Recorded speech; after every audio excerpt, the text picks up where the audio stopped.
This week I'm recording the video as we look forward to the SNP Conference, which is coming up starting on Sunday.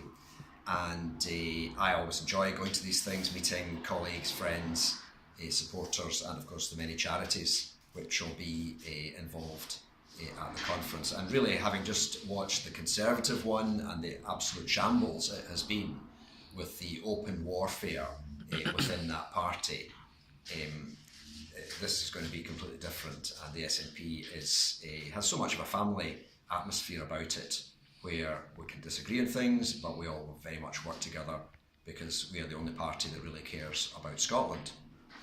Looking back at the last week, we've been doing a variety of things in Parliament, but I've made a couple of visits through the week.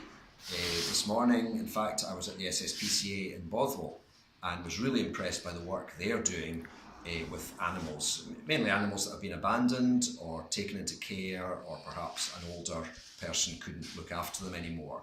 And they have a whole range there. I knew they had dogs and cats. I did not realise they also had a quail and other birds and a gecko and a whole range of different kinds of animals that they look after and are seeking a home for. So I would highly commend them and the other animal charities who do work like that. Perhaps on a slightly more serious note though, it's been an interesting week because I've both been at one Catholic school awards ceremony, and also I have been visiting the Orange Order.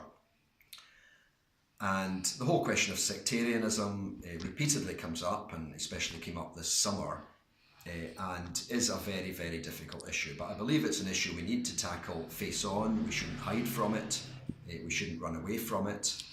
And we're trying to get a balance, I think, in many ways between allowing people freedom of speech, but also protecting against hatred. And it is that kind of balance that we're looking for.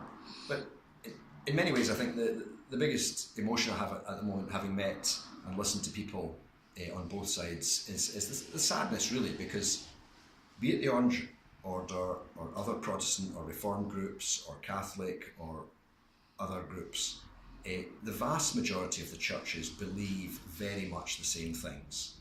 They all believe in the creed and a whole host of things. And the things that divide them are really very, very small. And I find it sad that there is this division when actually the disagreement is so little. And I would just, again, as I've been trying to do this week, urge people to talk to each other, to dialogue, to have discussions, to work together, because they have so much in common.